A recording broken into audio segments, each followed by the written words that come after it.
자라나간다는 것은 어떠한 모습일까? 우리가 인간적으로 성숙하는 것은 여러 가지로 공부하고 배우고 익혀서 자기 학식을 높이고 윤리적인 등급을 높이고 그런 것을 성숙이라고 얘기할 수 있는데, 그럼 그리스도의 은혜와 그라는 지식 안에서 자라나간다는 것은 우리들에게 어떤 구체적인 모습들을 보여주고 있느냐, 우리가 어떻게 하여야 자라간다라고 얘기할 수 있을까? 우리가 기도를 많이 하면 자라나는 것인가? 성경을 많이 읽으면 자라나는 것인가? 헌신을 많이 하면 자라나는 것인가? 과연 우리가 어떻게 해야 자라나는 것이냐? 물론 기도 열심히, 성경 많이 보고 봉사 열심히 하면 성숙할 수 있죠. 그런데 이것은 방법적인 것이고 이것이 우리에게 주어지는 초점이 있어야 우리가 성숙할 수 있다, 잘할 수 있다는 것을 오늘 우리는 깨달아야 한다는 것입니다. 그것을 알기 위해서 우리는 이제 믿음의 첫사람이라고 얘기할 수 있는 아브라함의 모습을 한번 따라가 볼 필요가 있습니다. 아까도 말씀을 드렸지만 아브라함은 은혜로 믿음을 얻었어요. 그가 잘해서가 아니라 가만히 있는데 갑자기 하나님이 그를 부르셨어요. 그래서 이제 믿음이라는 은혜를 이제 아브라함이 받았죠. 그리고 나중에 이제 그의 믿음이 성숙해서 믿음의 조상이라는 타이틀까지 얻게 되어지는 과정을 한번 쭉 살펴봐야 합니다. 그가 본토 친척 아비집을 떠나라 그래서 믿고 떠났습니다. 그래서 떠났는데 떠나자마자 처음 만난 건 순종했기 때문에 얻은 복이 아니에요. 순종했기 때문에 만난 시련이었습니다.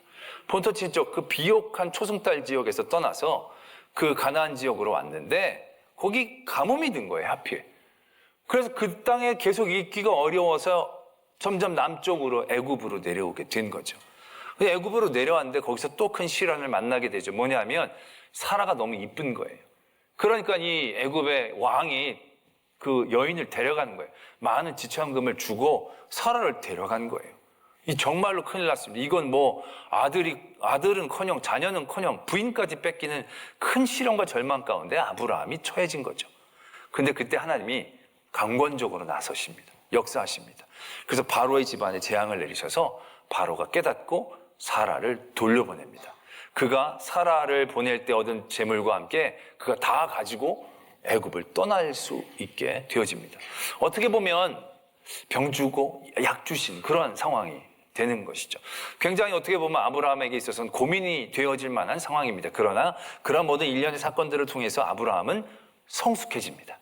그의 성숙을 어떻게 알아볼 수 있느냐면 그 다음에 일어난 사건을 통해 알아볼 수 있습니다. 그 다음에 어떤 사건이 일어나느냐면 조카 롯과 그가 함께 지냈는데 서로 가축이 많아지니까 함께 있을 수가 없게 된 거예요.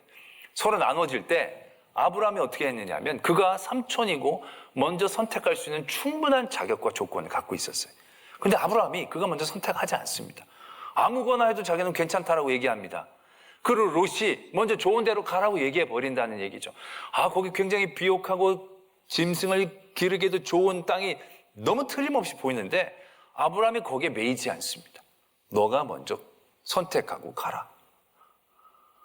그 다음에 이 아브라함은 나머지의 곳을 택한다는 것이죠. 그는 어떠한 땅, 물이 많고 세상에 조건이 있는 땅이 좋은 게 아니다라는 사실, 그것이 그렇게 중요하지 않다는 사실에 대한 성숙함이 생긴 거죠. 그러나 하나님과 함께하면 된다라는 생각 가운데 롯에게 그것을 양보해 줬다는 것이죠. 굉장히 성숙해진 모습을 우리가 발견할 수 있습니다. 그의 성숙은 여기서 멈춰지지 않죠. 그 다음에 계속적인 시련들이 일어나게 됩니다. 롯이 소돔과 고모라 땅에서 살다가 전쟁이 일어나서 포로로 끌려가죠. 아브라함이 그것을 자기가 목숨을 걸고 가서 다 구해내옵니다. 구해내어 왔는데, 그렇게 애써서 구해나왔는데 그 소돔과 고모라 땅이 그들의 죄악으로 인해서 멸망을 당합니다. 그 이전에 이 아브라함이 많이 애를 썼지만 소용없었습니다. 그 땅이 불로 멸하게 되어집니다. 그 광경을 보면서 아브라함이 얼마나 큰 두려움을 가졌겠습니까? 하나님께서 심판하시는 것이 저런 것이구나. 그러한 두려움 가운데에 있는 그에게 이제 이삭을 주시는 큰 은혜를 그가 만나게 되는 거죠. 그러한 어려움 가운데 하나님은 이삭을 통해 아브라함을 위로해 주셨습니다. 근데 그 다음에 가장 큰 위기와 시련을 만나죠. 그게 바로 뭡니까? 이삭을 바치라라는 것이었습니다. 근데 이때 아브라함이 정말로 하나님에게 인정받는 성숙한, 그 믿음이 성숙하여진 결정적인 모습을 보여주죠. 그 아들을 거침없이 하나님 앞에 바쳐내는 일들을 그가 하는 것을 보게 됩니다. 아브라함이 그래서 믿음의 조상이 되는 그러한 일들이죠. 아브라함이 일련의 여러 삶의 자리를 통해서 성숙하고 성장해가는 모습들을 발견하게 됩니다. 근데 그의 삶의 자리에서 늘 좋은 일만 있었던 게 결코 아니었죠. 늘 그에게 형통한 일들만 있었던 게 아니었습니다. 70대 중반에 부름받아 약속을 받고 나왔지만 25년 동안 그는 제대로 된 아들을 갖지를 못하고 있는 상황 가운데 처해져 있었습니다. 근데 그럼에도 불구하고 아브라함은 조금씩 그의 믿음이 성숙하고 성장해가는 그러한 성장기를 볼 수 있는 거죠. 무엇이 그를 그렇게 성장시킬 수 있었을까? 어떤 것이 그를 그렇게 만들었을까라는 것입니다. 어떻게 했길래 아브라함이 그렇게 성숙한, 성장한 믿음, 은혜 안에서 자라날 수 있었을까라는 얘기죠.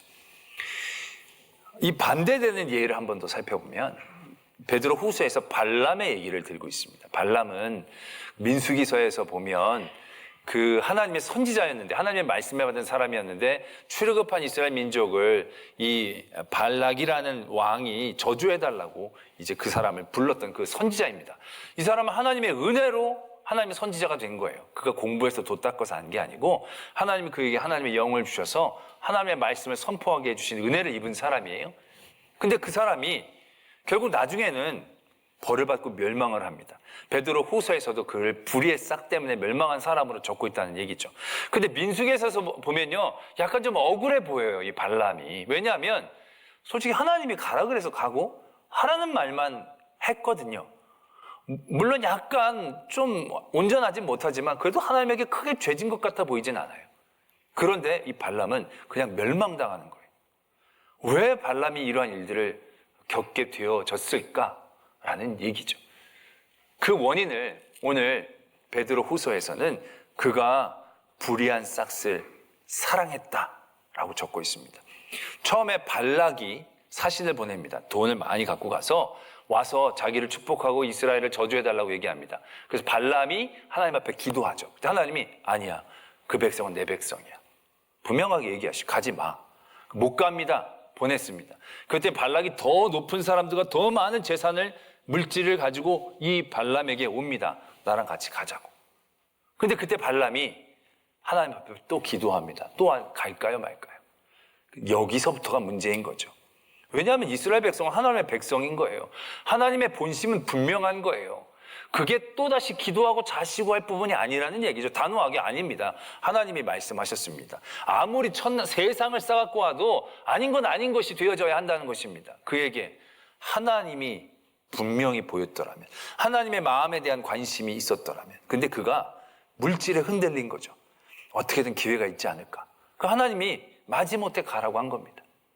그가 갈 때 하나님이 마지못해 가라고 한 부분이 그가 가려고 하는데 나귀가 멈칫멈칫하면서 그의 발이 돌담에 막 걸리죠. 그랬더니 막 화를 내서 막 죽이려고 하니까 나귀가 말을 하면서 얘기를 하죠. 사자가 이 칼을 들고 있다고. 그러면 이게 하나님이 가라고 그러면 그게 가라는 게 맞습니까? 아니죠. 막으시는 하나님의 본심이 분명한데 거기서 또 이 사람이 무슨 가지 말까요? 근데 하나님이 가라고 하십니다. 가라고 해서 가는 게 아니라는 거죠. 가라고 했는데 왜 안 갑니까? 가라고 하면 가야 되죠. 근데 그게 가라고 하는 게 아니었거든요. 어떻게 보면 발람에게 주시는 마지막 기회였을 수도 있다는 거죠. 그가 어떻게든 이 세상의 불의한 싹스에 대한 조그만 그의 유혹이라도 내려놓을 수 있는. 근데 발람이 그걸 못한 거예요. 그는 하나님만을 바라본 게 아니고 끊임없이 세상의 어떤 물질이나 그러한 기회에 대한 마음들을 그가 빼앗겼다라는 얘기죠. 그의 시선이 하나님을 향하여 조금씩 멀어지고 있었던 사실들에 대하여 성경은 그것이 악임을 얘기하고 계신다는 거죠. 그러나 아브라함은 어떻습니까? 아브라함이 애굽에 갔다가 아내를 빼앗길 뻔했다가 다시금 되찾았어요. 어떻게 보면 병 주고 약 주고의 일이에요.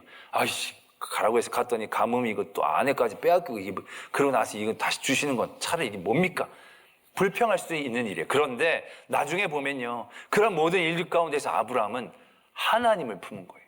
자신의 상황과 일들을 품은 게 아니에요. 왜 가라고 했다가 또 뺏었다가 주셨다가 이게 뭔가? 자기에게 대해서 중심을 둔 게 아니라 그 모든 일들 가운데 그 일들이 계획하시고 섭리하시고 역사하시는 하나님을 그 마음에 품었다는 것이죠.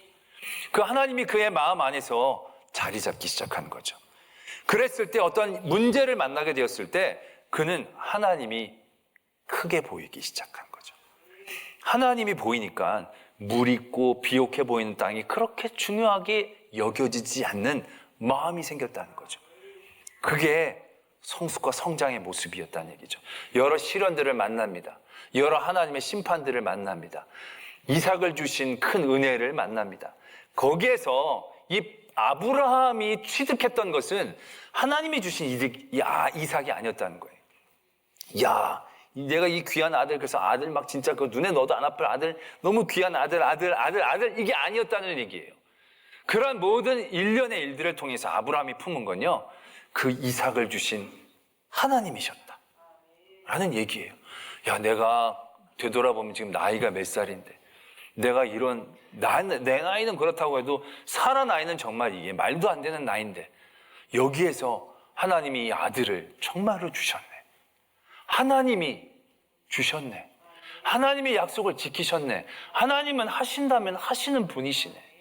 그가 생각하고 그가 마음에 품은 건 하나님이 주신 이삭이 아니었다는 얘기예요. 그 이삭을 주신 하나님이 그의 마음 안에서 점점 큰 자리로 자리 잡아가고 있었다라는 거죠. 이게 성숙입니다. 이게 자라나는 핵심적인 초점입니다. 기도를 많이 해서 성경을 많이 읽어서 성장하는 게 아니라 기도를 많이 하는데 그 기도의 초점이 내 안에 있는 하나님이어야 한다는 얘기죠. 말씀을 많이 읽어서 요절을 많이 외우는 게 성숙이 아니라 그 말씀을 하면서 하나님이 이런 분이구나. 하나님이 나와 함께, 하나님이 나를 사랑하시고, 하나님이 나를 역사하시는구나. 도대체 하나님 몇 번까지 하면 여러분들 아멘을 하시겠습니까? 야, 정말 하나님이 살아계시고 나를 사랑하시는 하나님이시구나 라는 것을 이 안에서 점점 키워나가는 과정이 성숙이다라는 얘기죠. 아브라함은 그걸 했다는 거예요. 그러니까 하나님이 이삭을 바쳐라 라고 얘기하는데 이삭이 커 보이면 이거 바치기 너무 어렵습니다. 이삭이 커 보이면 너무너무 괴로운 일일 겁니다. 화날 겁니다. 주실 때는 언제고 이게 또 뭔 일이냐. 나랑 기껏 몇 년 같이 살려고 이거 뭐 약 올리시는 건가. 수없이 많은 시험 가운데 빠져갈 수밖에 없을 것입니다. 근데 그때 아브라함의 마음은 뭐냐. 이삭을 주신 하나님, 이삭을 바치시라고 하신 하나님, 주시기도 하시고 가져가시기도 하신 하나님이 다시 그 이삭을 살리실 수도 있는 하나님, 그 하나님이 그가 보인 거예요. 그 하나님이 그의 마음 안에서 자리 잡고 있었다는 얘기죠. 그럴 때 아브라함이 그 일들, 그 시험들을 담담하게 해낼 수 있었다는 것이고 그것이 믿음으로 칭찬받는 결정적인 요소였다는 사실들에 대해서 우리가 분명히 기억해야 한다는 것입니다. 결국 자라난다는 것은요, 그것을 의미하는 것입니다. 내가 뭘 많이 한다, 뭘 많이 해서 되는 게 아니에요. 많이 해도 엉뚱한 초점 가운데 나가면요, 그것이 우리의 공로가 되고 우리의 교만이 되어지는 거예요. 많이 할 때 그 많이 하는 것이 무엇이냐? 내 안에서 하나님의 모습, 내 안에서 하나님의 영역들, 그것들에 대한 초점, 그것들의 영역을 키워나가는데 맞춰줘야 한다는 것이죠. 그것에 대한 좋은 예화가 있어요. 어떤 예화냐면 어떤 집사님이 아이가 이제 대학에 입학할 때가 되어졌어요. 그래서 열심으로 1년 동안 기도했어요. 진짜 정말 모든 사람이 봤을 때 지성이다라고 얘기할 만큼 정말 열심히 기도했어요. 이 사람이 기도하면서 확신을 얻은 거예요. 아, 이게 하나님께서 은혜를 주시겠다. 그런 확신을 얻어요. 기도를 하면서도 이 애가 떨어질 생각을 별로 안 할 정도로 편안한 마음을 주셔서 열심으로 기도를 했어요. 그리고 시험을 봐서 발표가 났는데 어떻게 됐겠어요? 붙었으면 예화가 안 됐겠죠. 떨어졌어요. 떨어지니까 기대만큼 낙심도. 아니, 그 마음의 확신, 그건 무엇이란 말인가? 하나님이 나를 가지고 놓으신 거란 말이냐. 이게 하나님이 정말로 나를 사랑하신다면 이러실 수는 없지. 온갖 분노와 원망들이 막 쌓이는 거예요. 참다 내가 오늘 하루만 가서 기도하면서 하나님한테 욕 직사도록 한 다음에 내가 그냥 안 다녀버리리라 마음을 먹고 와서 기도를 시작한, 그때가 무슨 부흥회 때였나 봐요. 막 기도를 하는데 그때 깨달은 거예요. 아, 내가 한 게 이게 기도가 아니구나. 내가 한 게 이게 욕심이고 정욕이었구나. 하나님이 내게 참 이렇게 기도하게 한 은혜를 주셨는데 내가 그것도 모르고 애만 기도하고 하나님 앞에 기도 안 하고 회개를 막 한 거예요. 그래서 그때 막 너무 감동이 되고 너무 우니까 간증을 시켰더니 간증을 듣고 교인들이 다 감동을 받아가지고 막 은혜의 바구니가 도가니가 된 거예요. 그러고 나서 마치고 딱 돌아서 평안한 마음으로. 근데 전화가 왔어요. 그 학교에서 한 명이 등록을 안 했어요. 추가 등록을 하라고. 그 합격을 했다. 이게 딱 맞는 예화예요. 무슨 얘기를 하는 겁니까? 애가 합격한 얘기가 아니에요. 지금 이 얘기는 합격한 게 중요한 게 아니에요. 여러분들 합격했더니 얼굴 표정 좋아지고 그러는데 그게 중요한 게 아니에요. 이게 딱 맞는 거예요. 왜? 기도하게 되어진 초점. 우리는 애가 합격하는 것으로 맞춰지지만 그게 아니에요. 그의 삶의 자리에서 하나님을 더욱더 알아가는, 하나님만을 더욱더 의지하는 그런 일들을 만난 거죠. 떨어졌어요. 원망하고 그렇지만 그런 시련이 그는 하나님을 더 알아가는 은혜의 자리가 된 거죠. 그런 시련을 통해서 하나님의 이것도 은혜이구나, 그동안에 주신 은혜에 대한 더 깊은 깨달음이 되어진 거예요. 그 은혜에 대한 관심, 하나님을 알게 되어진 그곳 가운데 자기 시선이 돌아서게 된 거죠. 그리고 나서 애가 추가로 붙었다는 거. 어떻게 보면 그렇게 동네방네 소문 다 냈는데 차라리 떨어져서 재수한 다음에 붙는 게 낫지, 추가로 붙었다 그러면 꼴등으로 붙었다는 거 아니에요. 그리고 굉장히 좀 그럴 터인데 그게 중요한 게 아닌 거죠. 이미. 왜? 붙은 게 중요한 게 아니에요. 그냥 처음부터 붙었으면 아마 분명히 교만해졌을 거예요. 사람들한테 떡 돌리고 붙었다 그러면 당신 기도 많이 해서 애가 공부를 잘해서 다 이랬을 거예요. 근데 정말로 핵심적인 성숙과 성장은 그게 아니거든요. 그냥 떡 해먹고 한번 합격한 기쁨으로 끝난 게 그게 기쁨이 아니거든요. 이삭의 기쁨이 아니거든요. 이삭을 통하여 하나님이 나를 바라보신다는 그 하나님에 대한 깨달음이 기쁨인 거죠. 그것을 통하여 하나님이 역사하신다, 하나님이 주관하신다는 것을 제대로 깨달아게 되어지는 것.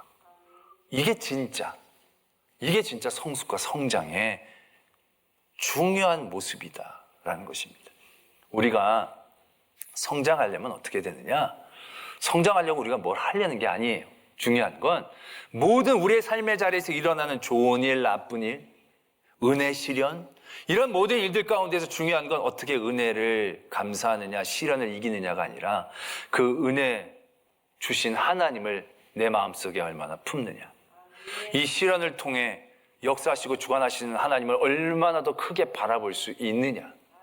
그런 일들을 통하여 내가 이 삶의 상황과 환경들을 바꿔나가는 것이 핵심이 아니라 하나님의 살아계심, 하나님이 나와 함께 하심, 하나님에 대한 지식, 하나님을 알아가는 그런 모든 일들을 향한 나의 관심과 초점을 맞추는 것. 그게 성숙이고 성장이라는 겁니다. 내가 뭘 많이 알고 뭘 많이 하는 얘기가 아니라 모든 삶의 자리에서 부딪히고 만나는 모든 일들을 통하여 그 일들을 해결하고 그 일들 가운데 좋은 일들을 만들어내고 문제를 이겨내는 그런 과정들이 아니라 하나님을 알아가는 거죠.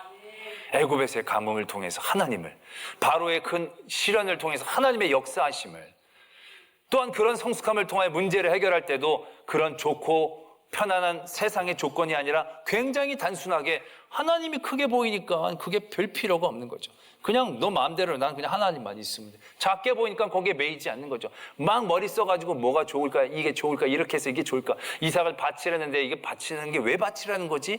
이걸 하나님이 그 분명히 주신 건데 진짜 죽이려고 하시는 건 아닌 것 같고, 그럼 내가 좀 하는 척만 하다 보면 나중엔 어떻게 되시겠지, 뭐 이런 기대감을 한 게 아니라는 얘기예요.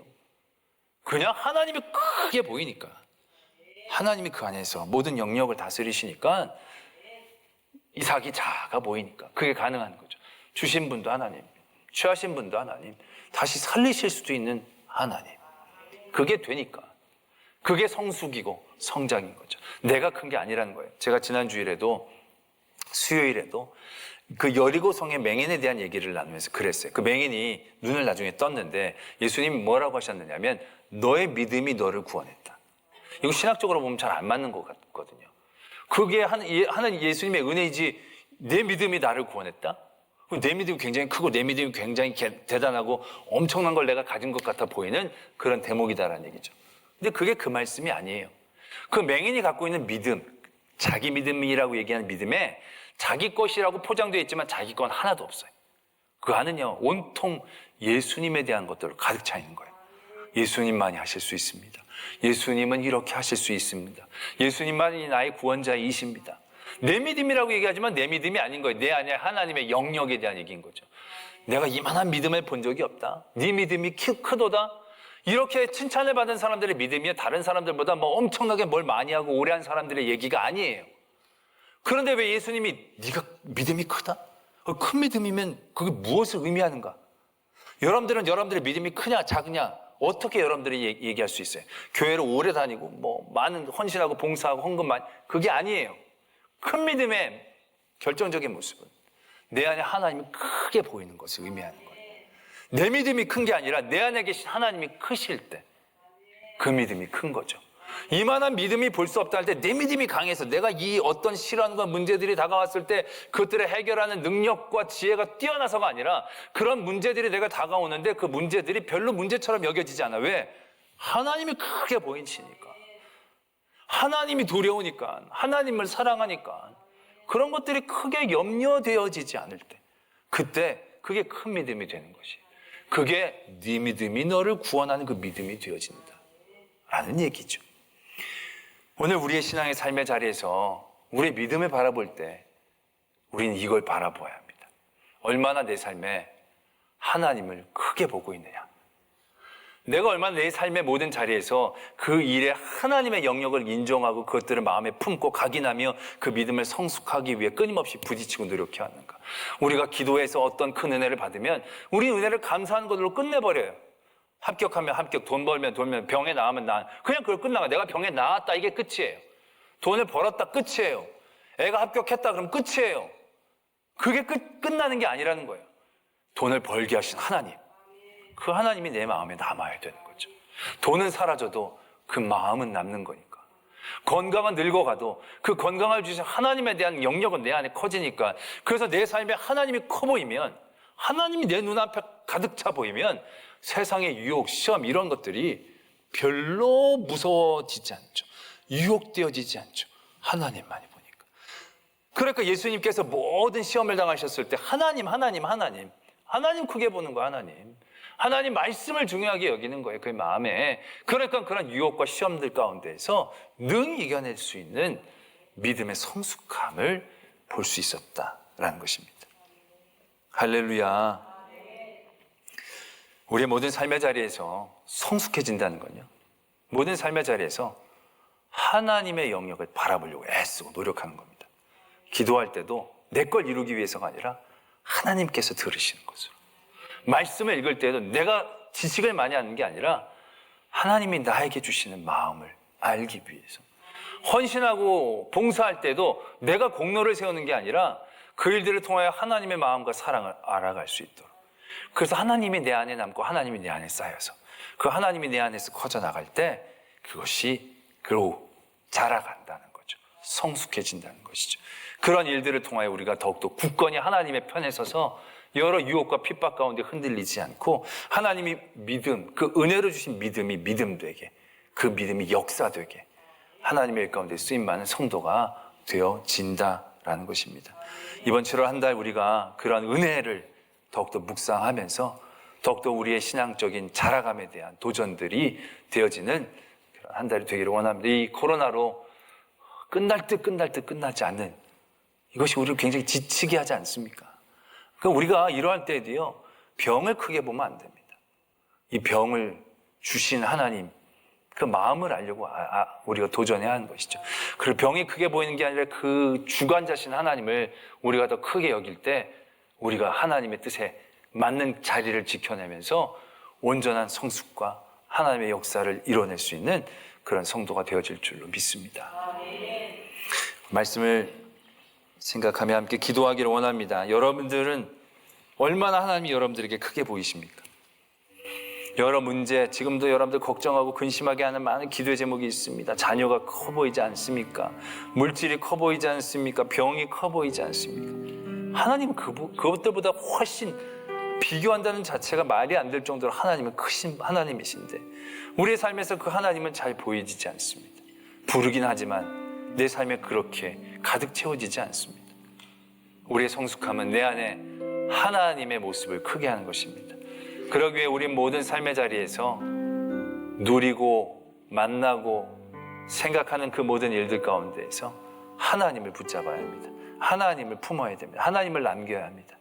그리고 그 하나님의 우리에 대한 기억과 고백들이 우리의 성숙함이 되고 우리의 큰 능력이 되어질 것입니다. 하나님, 내 안에 하나님이 커 보이는 은혜를 주시옵소서. 모든 삶에 역사하시고 주관하시는 하나님을 인정하고 고백할 수 있는 저희들 되게 하여 주시옵소서. 그래서 여러 시험이나 유혹 가운데 흔들리지 않고 정말로 하나님 주신 은혜와 하나님을 아는 지식 가운데 성숙해 갈 수 있는 성도 되게 하여 주시옵소서. 이러한 기도의 제목으로 하나님 앞에 기도드리겠습니다. 하나님 아버지, 우리의 어리석음, 우리의 연약함 긍휼히 여겨 주시옵소서. 주님이 주신 이 큰 은혜 가운데 성숙해 가기를 원합니다. 더 자라가기를 원합니다. 늘 우리의 삶에 마주치고 우리와 함께 하신 하나님을 깨닫고 고백하며 만나고 품고 남기길 원합니다. 그 하나님에 대한 기억과 하나님의 역사들이 우리 안에 소망으로 쌓여지게 될 때 하나님, 우리가 하나님 앞에 담대해지고 하나님이 내 삶에 가득 채워주실 때 하나님, 우리가 성숙한 믿음으로 승리케 하여 주시옵소서. 세상의 여러 유혹과 핍박 가운데에 흔들리기 쉽습니다. 그것들이 너무 커 보입니다. 그러나 우리 모든 삶의 순간순간 시간 역사하시는 하나님의 세심한 손길들, 은혜들, 그 한 가지 한 가지를 깨닫고 도전하며 부딪히며 내 마음에 쌓아놓습니다. 그래서 내 안에 하나님이 커지고 내 안에 하나님이 위대해지고 내 안에 하나님의 온전함들이 고백되어질 때 그 하나님만 보이게 하시고 그 하나님만으로 그 유혹과 핍박들을 이겨낼 수 있는 성도들 되게 하여 주시옵소서. 믿사오며 예수 그리스도의 이름으로 기도드립니다. 아멘.